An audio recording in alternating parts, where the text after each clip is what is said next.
Revealed in upcoming episodes of this program are the contents of a recently unearthed repository classified by the secret government, the Phenomenon Archives.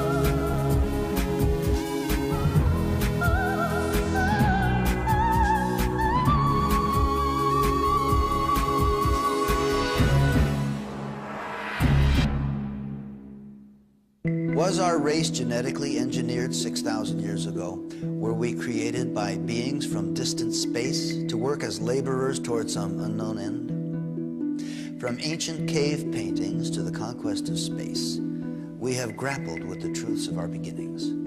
But what if the question of our origin falls outside the realm of social acceptability? What would happen to our culture if we were to discover that we, as a race, are no more than the result of a genetic experiment conducted by a superior life form? Over the course of the 20th century, we have witnessed exponential advancements in the collective knowledge of mankind. In every field of science and technology, our achievements are no longer measured in centuries or decades, but in years and even months.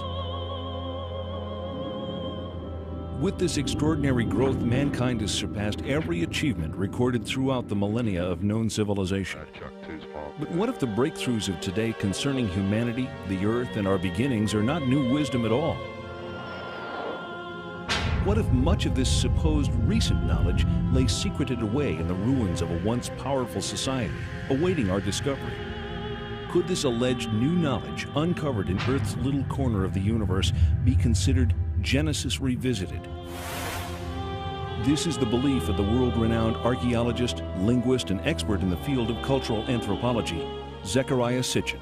I'm Zecharia Sitchin. I devoted a lifetime to the study of ancient civilizations, ancient languages, their art, their beliefs, and the knowledge that they had. And the question is, when you study, when you look at all that, is it myth, is it mythology, or did it really happen? I believe it all really happened. In our obsession with antagonisms of the moment, we often forget how much unites all the members of humanity. Perhaps we need some outside universal threat to make us recognize this common bound.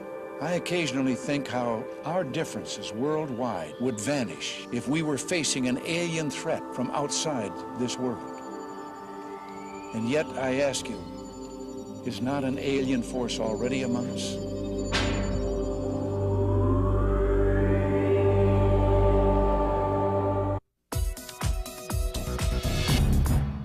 Space is the inescapable challenge to all the advanced nations of the Earth. And it established the United States as the preeminent spacefaring nation. First for the coming decade, for the 1990s, space station freedom. And next, for the new century, back to the moon, back to the future, and this time, back to stay. And then a journey into tomorrow, a journey to another planet, a manned mission to Mars. A manned mission to Mars? An ambitious objective, and with the success of the Mars probes and NASA's rover, one that humanity has made substantial strides toward achieving. Could there have been a space base on Mars in antiquity?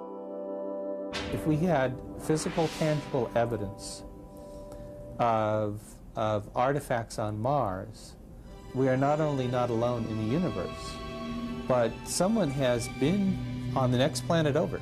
That in itself will forever change our frame of reference. Mankind came out of the Dark Ages and the Middle Ages, reached the Age of Enlightenment, experienced the Industrial Revolution, and entered the era of advanced technology. the era of genetic engineering, and the era of spaceflight. Big shadow. 4 forward, drift into the right a little. 30 seconds forward. We copy you down, Eagle. The Eagle has landed. Astronauts who land like eagles. Zecharia Sitchin's research reveals that in our ancient past there were advanced beings referred to as the Anunnaki, translated, those who from heaven to earth came. The idea that there was in our solar system a race of intelligent beings far older than us who are now gone would certainly force us to rethink lots of questions, including the question of human origins. Where did we come from? Could we be the products of genetic engineering? The hypothesis that modern science is only now catching up with ancient knowledge is inspiring scientists and researchers to increase efforts to rediscover that which may have been lost over time. It rekindles a situation that has lain dormant almost 5,500 years, the incident of the Tower of Babel. In the Babylonian version of the biblical story, the people of Babylon were building a tower whose head shall reach the heaven, in which a Shem, a space rocket, was to be installed under the direction of their supreme god. But the other deities were not amused by this foray of mankind into the space age. The biblical story recalls that Yahweh came down to see the city and the tower that the humans were building, and he said to his colleagues in Genesis chapter 11, "This is just the beginning of their undertakings. From now on, anything that they shall scheme to do shall no longer be impossible for them. Come, let us go down and confuse their language so that they should not understand each other's speech." Thanks to the science of archaeology, experts now know that the first great civilization emerged almost 6,000 years ago. Older than the Greeks, older than the Mayans, older than the Incas. The people of this society were called Sumerians, after their land, Sumer, in the Great Plain between the Euphrates and Tigris rivers, today's Iraq. The book of Genesis calls the land Shinear. For generations, biblical scholars either ignore biblical references to ancient kingdoms or categorize these as legend or lore. Through the study of historical relics and the translation of ancient languages, many biblical researchers now believe that the previously questioned Old Testament references are indeed historically authentic accounts of flourishing, advanced cultures.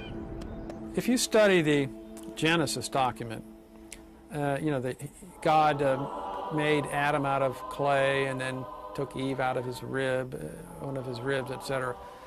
If you study this document, you discover that it is really a much shorter version of a much more complicated document that comes out of Babylonia and then out of Sumer and so on. Now, these ancient texts give a really complicated story of powerful, non-human, godlike beings actually engineering us, making us for specific purposes. Zecharia Sitchin's investigation into these cultures brings him to this 6,000-year-old temple in an excavated area of the ancient city Erech.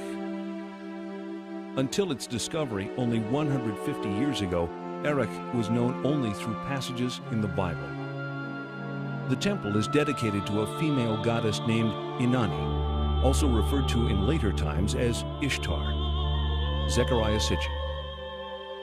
You can see here her features a little damaged. Her divinity was marked by the pair of horns that she had. She held a jar with the water of life, and she was surrounded as a decoration, but perhaps also symbolically, with a symbol that some refer to as entwined snakes, which was the symbol of science in those days, 6,000 years ago.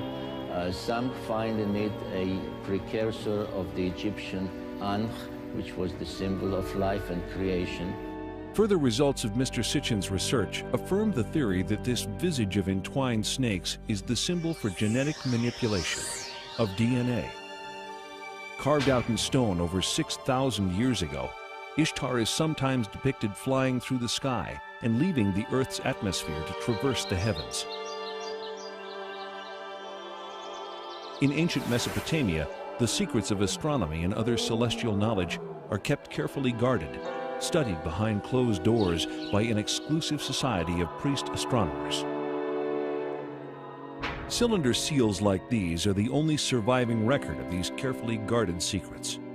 This clay tablet carries the print of a cylinder seal about 4,500 years old. It depicts the god Enlil granting the plow to humankind, ushering in the age of modern agriculture. On closer inspection, something completely remarkable can be seen. A detailed depiction of the complete solar system configured identically to that known to contemporary science. With the sun prominently figured in the center, each planet appears in its correct position and relative proportions to the other planetary bodies. On the outskirts is one additional planet, a 10th, not currently located by astronomers of our modern era. Astronomers around the world are on the lookout for this evasive celestial sphere, as a growing body of physical evidence indicates that it does in fact exist.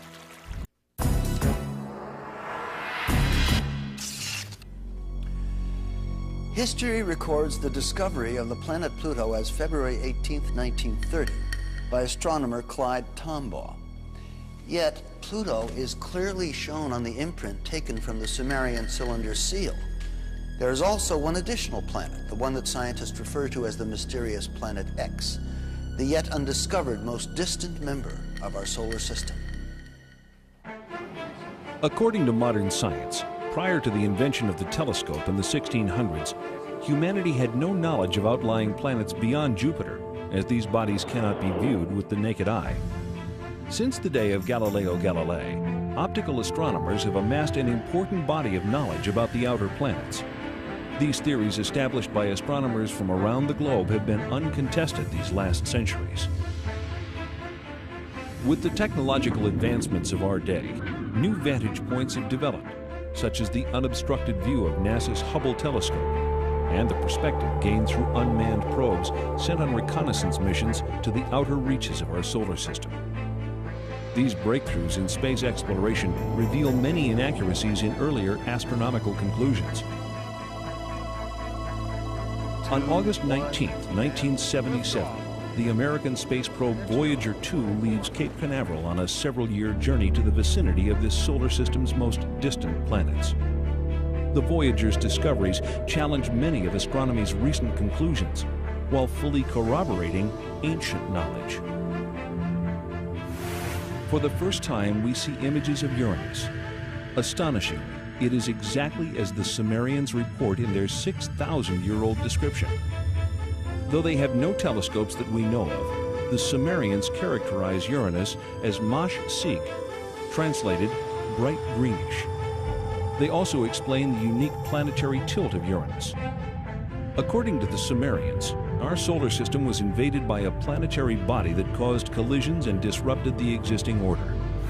NASA scientists concur that a collision with a body the size of Earth, traveling at 40,000 miles per hour, could have caused both the orbital skew of Uranus and the devastation apparent from the planet's surface scarring.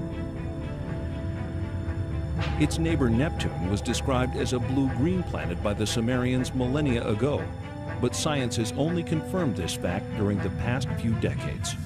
The Sumerians named and listed all of the planets in our solar system.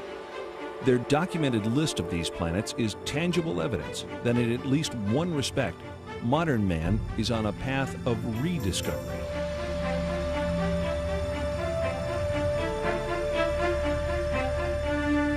That ancient knowledge included the planets Uranus and Neptune, supposedly unknown until discovered in 1781 and 1846, and even Pluto, not discovered until 1930. Neptune, Nudimmud, the artful creator.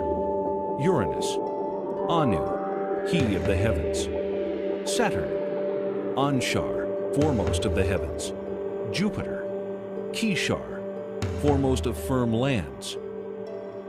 The asteroid belt, Rakish, the hammered bracelet. Mars, Lamu, god of war. And key, Earth. What the Sumerians considered to be the seventh planet. Why the seventh planet? Why not the third, as Earth is so often referred to in modern parlance?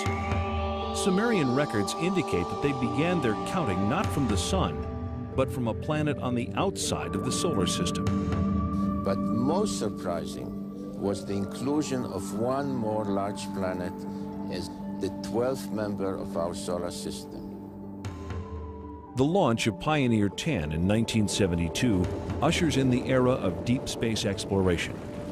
The craft journeys beyond the outer known planets, sending back data that is used to seek a possible 10th planet. 14 August 1978, which was just about 6 weeks after we discovered the fact that Pluto has a satellite. Once you have a satellite for a planet, you can determine how heavy it is. It turns out Pluto was very much smaller and lighter weight than we had thought, which meant that Pluto has no influence, no appreciable influence on the motions of the planets Uranus and Neptune. At that point, we voiced the hypothesis that this means that there is at least one yet to be discovered planet in the outer reaches of the solar system. Over the past 2 decades, physicists have joined astronomers in the search for the mysterious Planet X. One of the things we did in 1978, having made this prediction that there was an additional planet, 10th or 12th, depending on your point of view, we sort of put our money where our mouth was, as it were, and we went out and we started looking for this thing. We've been able to refine the search area somewhat, get it rather narrowed down. We do our predictions based on the observed anomalies in Uranus and Neptune. We actually are currently looking down in the region of Centaurus, which is just south of the constellation Libra. But if it is in the kind of orbit that we describe here, it would have to be a planet that would have a mass something like 3 to 5 times the mass of the Earth. This would put it intermediate between the gaseous planets like Uranus and Neptune and the terrestrial planets that we have in the inner part of the solar system. So if this planet turns out to be in a 3,600-year orbit, then its mass will be correspondingly larger. This one here is a map of the solar system as we know it. The inner planets, this is the orbit of planet Pluto. And this here is the orbit that I have proposed for the 10th planet. And here's where we think it is right about now in its orbit. If Planet X exists, we are not alone in this solar system.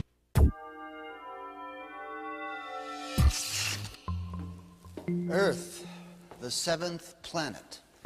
The sacred number 7, 7 days in the week, 7 days of Genesis, 7 tablets of creation. A case can be made for historical coincidence, but to Zecharia Sitchin, this kind of numeric repetition points to more than just legend. Whichever way you look at it, the facts about this 10th planet are nothing less than astonishing. The story of this planet, as told by the Sumerians on their 7 tablets of creation, begins 4 billion years ago, when our solar system was much younger and our own planet Earth did not yet exist. The surviving historical records of the Sumerians reveal the story of an intruder planet, Nibiru, which appeared out of deep space, drawn into the center of our solar system by the planetary pull of Neptune, Uranus, Saturn, and Jupiter. On an opposing orbital path with the 7th planet, a planet referred to in Sumerian records as Tiamat, Nibiru's new orbit around the Sun placed the 2 planets on a collision course. Sumerian cosmogony answers many puzzles that still baffle modern science. Central to it was the tale of a celestial collision and knowledge of a solar system with 12 members. As they draw near, one of the satellites of Nibiru crashes into Tiamat, cracking the planet. Subsequent collisions smash half of Tiamat completely, breaking the pieces into what develops mostly into the asteroid belt. This is referred to in the Bible and Sumerian text as the firmament. The other half of Tiamat becomes Earth. The Earth is thrust into a new orbital position, carrying with it Tiamat's main satellite, our moon. Nibiru, the intruder, is cast into a permanent clockwise solar orbit, returning to Earth's neighborhood once each 3,600 years. forever becoming the 12th member of our solar system. This tale of creation echoed through all the ancient cultures, becoming part of the scientific knowledge that we find in the Old Testament, in the creation story of Genesis. In the aftermath of the collision, the biblical creator Elohim proclaims, "Let the waters under the heaven be gathered together into one place, and let the dry land appear." And it was so.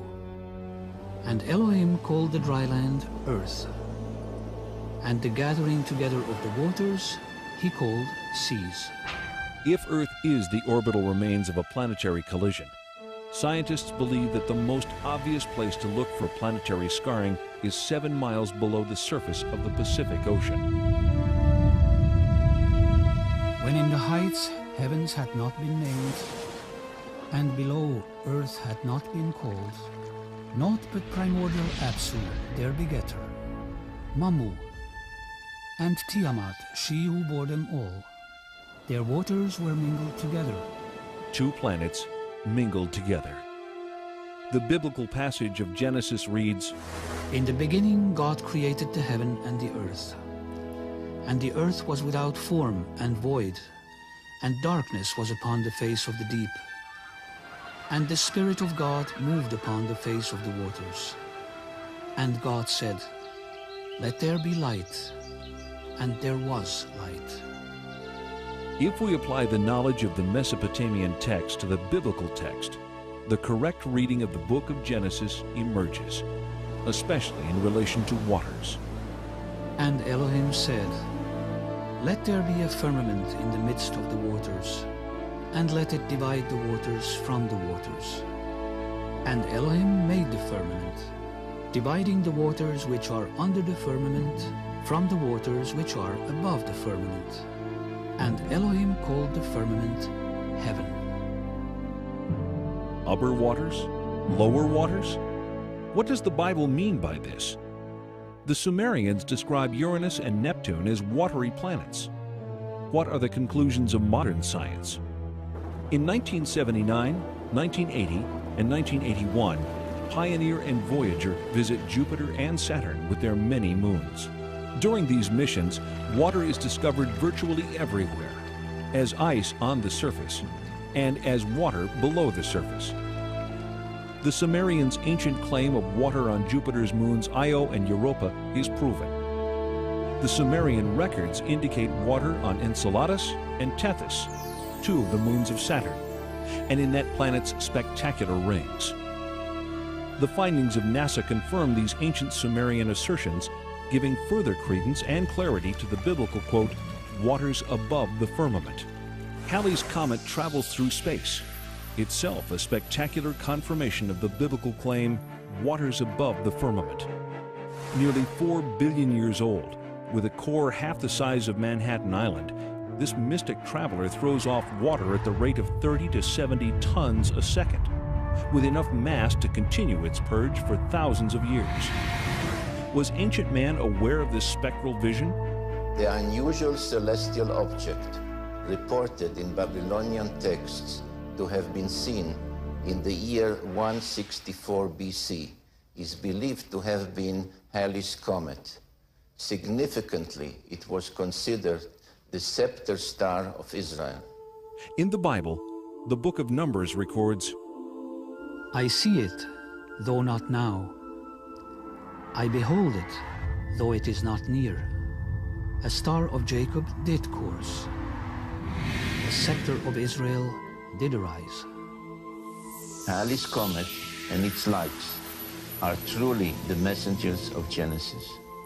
when the 19th century astronomer Schiaparelli announced that he had seen canals on Mars, he was ridiculed. So too was the respected American astronomer Lowell in 1916. When NASA's unmanned spacecraft visits Mars in the 70s and again in the 90s, ample evidence of water in that planet's past is revealed. Images from expeditions to Venus and Mars exhibit visual evidence of dry sea, lake, and riverbeds characteristic of the biblical reference, waters above the firmament. Even Mercury, so close to the Sun, seems to have had a watery past. yet maintaining ice at its polar caps. The NASA report reads, quote, "We are forced to no other conclusion but that we are seeing the effects of water on Mars," unquote. And, quote, "Mars once had enough water to form a layer several meters deep over the whole surface of the planet," unquote. What we previously believed to be a dry and barren planet unexpectedly emerges as a planet where water once existed in abundance. Mars joins Venus, Mercury, the Earth, and most recently the Earth's moon in corroborating the Sumerian concept of water below the firmament. With the discovery of water on the moon and distant planets, the possibility of colonization suddenly becomes much more viable. Oxygen can be extracted from the water to be used in domed habitats on planets with minimal atmosphere. And water is one of the principal ingredients of rocket fuel. This find increases the possibility of unlimited treks across the stars. We've had reports to the effect that the Viking equipment will never determine positively whether or not there's life on Mars. Can you set us straight on this? Well, my own view is it's much too soon to decide whether we will have a definitive answer. It may be that there is an exotic biology on Mars. It may be that there's an exotic chemistry which looks a little bit like biology. There's a number of experiments to be done. They might decide the issue, they might not. But either way, Viking has been a biological success because the chemical explanation means that there is a kind of chemistry on the Martian surface which simulates some of the steps of chemistry in biology. We would learn something important about the origin of life. In October 1988, the Soviet Union sends two unmanned spacecraft, Phobos 1 and 2, named for one of the Martian moons, to study the red planet. Phobos 1 is lost while on its way to Mars. But Phobos 2 arrives to orbit Mars and immediately sends images back to Earth. On March 1st, 1989, pictures of this unusual grid are received. The grid, here in the upper right, is shot both in the optical range and in the infrared range. Later, they are merged into this composite overlay. On March 26th, Phobos 2 sends these images to Earth, taken just south of the equator. An unexplained elliptical shape appears. This shadow actually appeared all of a sudden. Why am I calling it a shadow? Because you can see things through it. This elliptical shadow, then, is it in Mars' atmosphere or on the planet's surface? One thing is for sure, this something is not positioned horizontally. Well, to me it looks like a rocket taking off from the surface of Mars and leaving a trail behind. Well, if you'd want to fantasize, it could be interpreted that way too. Now we think we ought to look at the real circumstances that have caused that trail, even though they haven't yet been fully clarified. That's more likely to be the shadow of some object, since surface elements can be seen through it. How long will it take to process all of the information to get more or less objective scientific results, rather than fantastic ones? Come back in a week. 1 week later, no details are given. Then, unexpectedly, this report. Last year, the Soviets launched 2 spacecraft to the planet, both named after the Martian moon, Phobos. Their mission was to photograph Mars and land probes on its moon. One was accidentally switched off by a mission operator. But the second reached Mars and transmitted pictures that are still puzzling Soviet scientists. As it swung over the equator, it took pictures from a height of 6,000 kilometers. This is an infrared photograph. It shows differences in temperature. The dark patches are colder. This section covers 600 kilometers. It shows objects down to the size of 2 kilometers. It's the most detailed infrared picture of the planet's surface. We have some very, very thin lines on the surface of Mars in the infrared, which means it's heat. It's not visible, it's heat. You can see it through clouds if you wanted to. These have a resolution, these have a width, I would guess, of 3 or 4 kilometers wide. In answer to the question of what it is, I certainly don't know, and the Russians aren't telling us. Scientists are also puzzled by this shadow pictured on the surface of Mars by both optical and heat-seeking cameras. They're convinced it's a shadow because they can see objects on the surface beneath. But a shadow of what? Finally, there's the mystery of the vanishing spacecraft. The Russians have yet to release the last picture transmitted by Phobos before it lost contact with ground control. But the Russians have said that it shows an object coming towards the spacecraft, an object which, in their words, should not have been there. The spacecraft was circling Mars, coming into the same orbit as the moons of Mars. And the last picture, they got halfway through it, and they saw something there which shouldn't be there. Professor Kapitsa makes the joke that it's Martian people. British scientists will be able to judge for themselves when the Soviets bring their pictures to a conference at Exeter next month. Because, of course, there must be a sensible explanation, mustn't there? The Russians do not bring any pictures to the Exeter conference. How does the Russian Space Agency explain the spacecraft's destruction or disappearance? It does take a minimum of precision criteria to obtain on the image these spots, which some would like to call flying saucers, that appeared within the visual field of the infrared range. It must be pointed out that the flying saucer version is not ours. Actually, at first we were saying that there was no flying saucer, that surely all that we saw could be explained in understandable, natural and physical terms. One possibility could easily be that a small meteorite, a small bit of rock, was in the same orbit of Phobos and hit it. In an exclusive interview conducted in October 1990 in Moscow, Professor Lev Mukhin of the Soviet Space Research Institute discredits the meteorite theory. There were attempts to hypothesize that there had been a collision between the space probe, which was then orbiting Mars in alignment with the orbit of Mars' moonlet, and strands of dust surrounding the moon Phobos itself. But some fairly accurate computations made by several organizations, and by our institute as well, have shown that this assumption is totally baseless. If not meteorite or debris, then what could possibly explain the mishap? A long silence follows.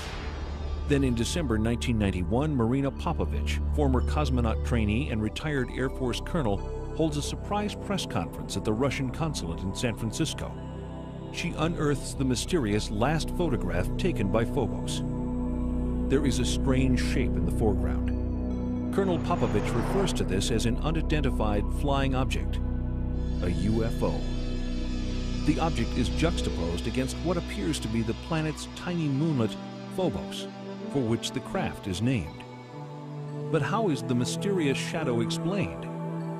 The Russians say it is a shadow of some object on or just above the Martian surface.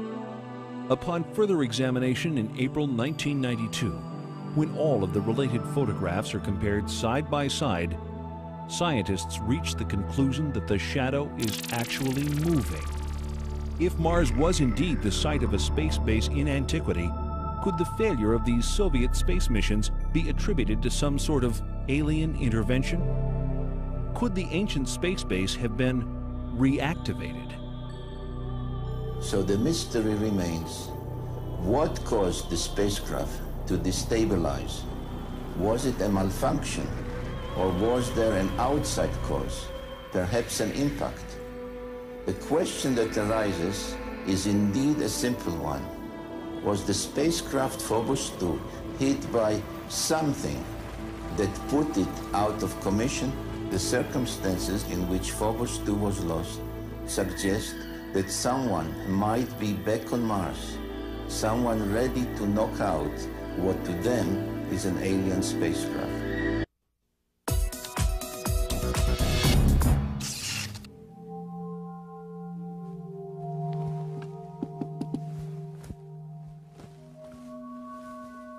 Was Phobos deactivated by intelligent beings wishing to protect themselves from outsiders? Or perhaps there's some other more conventional explanation? We may never know. But indulging the possibilities of otherworldly visitors in the present will help us acclimate to their differences if and when they finally do come calling.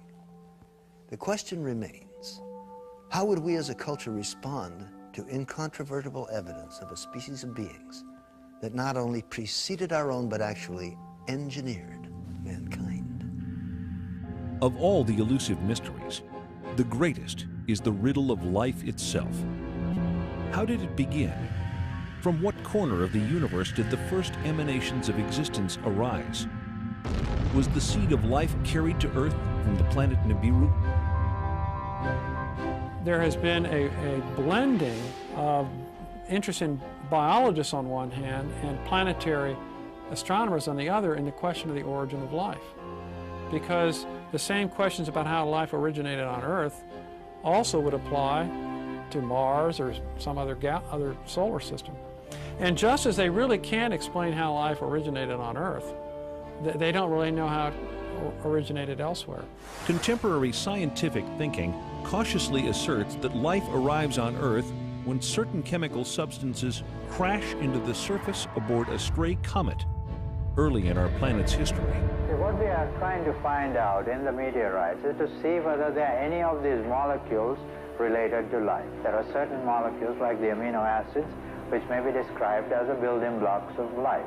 Directed panspermia, another scientific theory, suggests that life on Earth is seeded by a race of beings from outside the planet, not by chance, but as the deliberate activity of an otherworldly society. The Bible suggests that the creation of humankind comes at the end of a long list. All the fishes of the sea, and all the fowl that fly the skies, and all the animals that fill the earth, and all the creeping things that crawl upon the earth. It was only then that Elohim created the atom. In the last few pages of the story of creation, the Sumerians point to the Anunnaki as the creators of mankind, our own benefactors of life. According to Sumerian text, the Anunnaki, in advance of landing 445,000 years ago, sent androids to scout the Earth. 150,000 years later, the Anunnaki themselves arrive and create humankind. How was Adam created? According to the Sumerians, it was by genetic engineering, fertilization in vitro, in a glass tube, as depicted in this cylinder seal rendering. Adam was the first test tube baby. In Genesis chapter 1, verse 26, the Bible reads, "Let us make the atom in our image and likeness." But why? Sumerian documentation suggests the Anunnaki create humanity to assist in mining African gold that they need to save the dwindling atmosphere of their home planet, Nibiru. Judaism, Christianity, and Islam, the three great Western traditions, religious traditions, are all founded on the idea that there's something special about human beings. We didn't arrive here accidentally, so we're not just some consequence of billions of years of pointless accidental permutations of life forms. No, we were created in the image of God. The creation really is about the process of our salvation. Now, what if it were the case that there were creatures both technologically more advanced than us, older than us in terms of their civilization, and maybe even more intelligent than us, and more spiritually advanced, if we could imagine that? Then would this cause the creation story to collapse and leaving, literally billions of people on the planet totally confused about the meaning of life?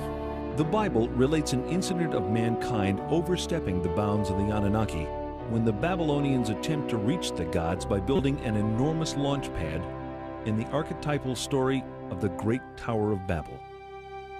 What is the target of their efforts? According to Zecharia Sitchin, it is our neighboring planet Mars, home of the Anunnaki's way station en route to Earth. The Sumerian tablets refer to the station planet Mars as the traveler's ship.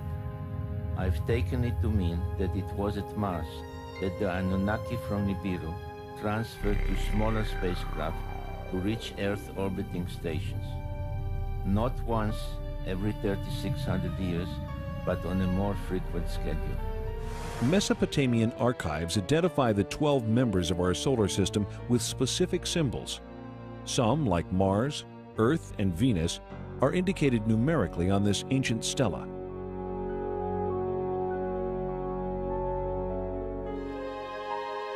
We see the sun with its many rays. We see another 4 depicted standing on their cult animals, but really it's a symbolism connected with the zodiac.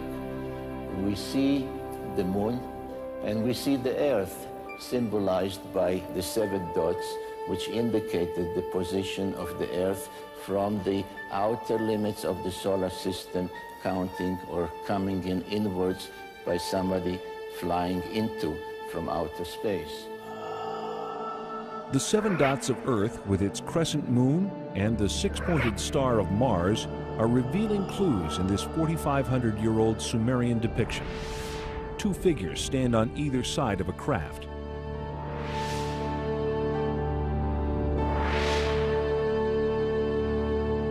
Some researchers believe that Mars was habitable as little as 10,000 years ago. A 10th planet? A mysterious species with the technology to genetically engineer humankind? A few years ago, most of us would have laughed at these ideas, but after the cloning of Dolly the sheep and some of the breakthroughs in genetic engineering, these concepts begin to sound more plausible. When we come back, we'll look at some photographic evidence that raises more serious questions about what the mysterious Anunnaki may have left behind.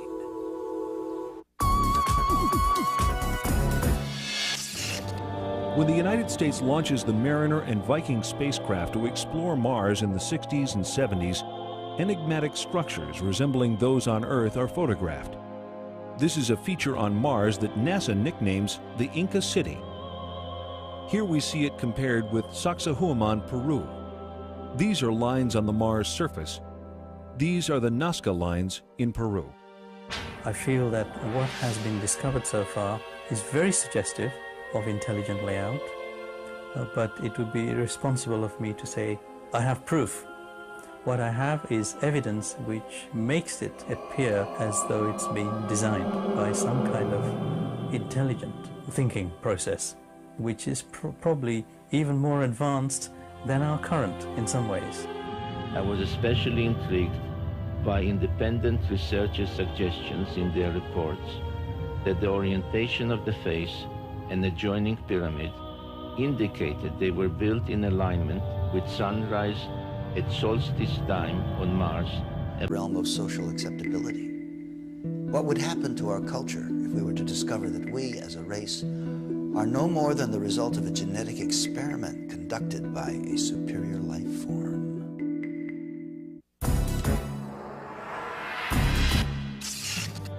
Over the course of the 20th century, we have witnessed exponential advancements in the collective knowledge of mankind. In every field of science and technology, our achievements are no longer measured in centuries or decades, but in years and even months. With this extraordinary growth, mankind has surpassed every achievement recorded throughout the millennia of known civilization.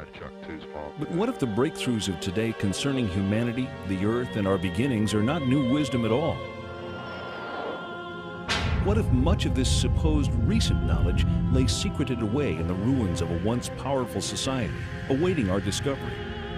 Could this alleged new knowledge, uncovered in Earth's little corner of the universe, be considered Genesis revisited?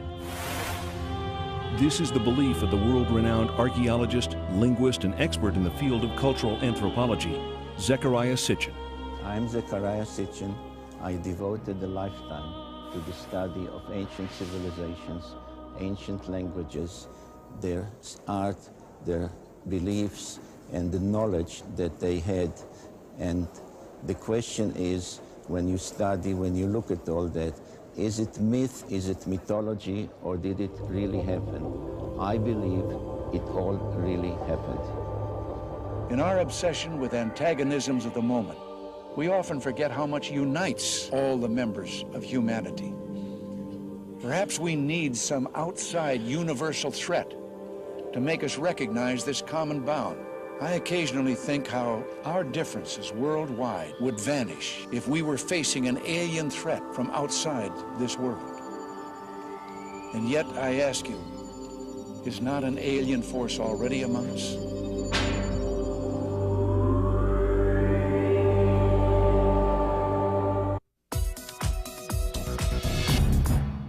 Space is the inescapable challenge to all the advanced nations of the Earth. And it established the United States as the preeminent spacefaring nation. First for the coming decade, for the 1990s, space station freedom. And next, for the new century, back to the moon, back to the future, and this time, back to stay. and then a journey into tomorrow, a journey to another planet, a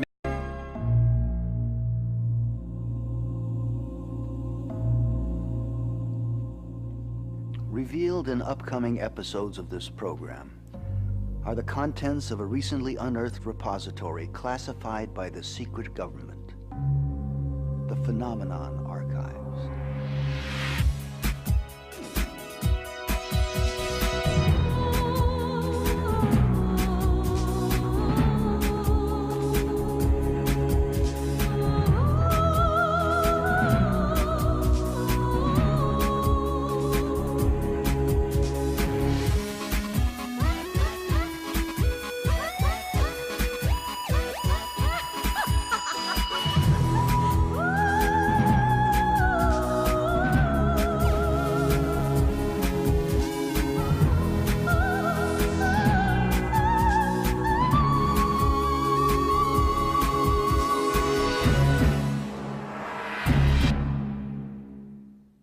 Was our race genetically engineered 6,000 years ago? Were we created by beings from distant space to work as laborers toward some unknown end? From ancient cave paintings to the conquest of space, we have grappled with the truths of our beginnings.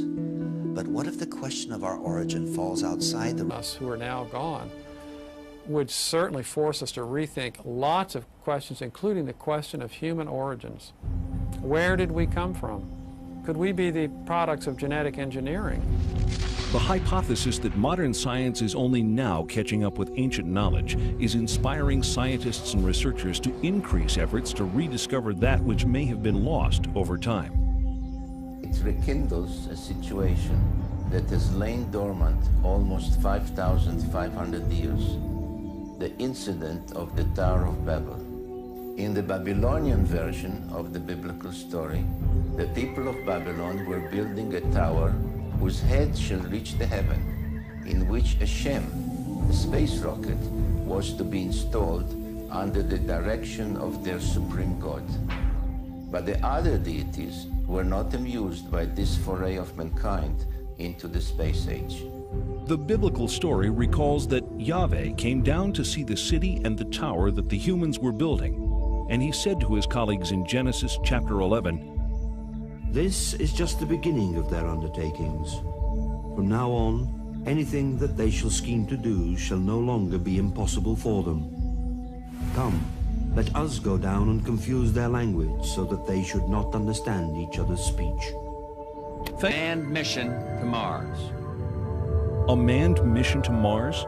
An ambitious objective, and with the success of the Mars probes and NASA's rover, one that humanity has made substantial strides toward achieving. Could there have been a space base on Mars in antiquity? If we had physical, tangible evidence of artifacts on Mars, we are not only not alone in the universe, but someone has been on the next planet over.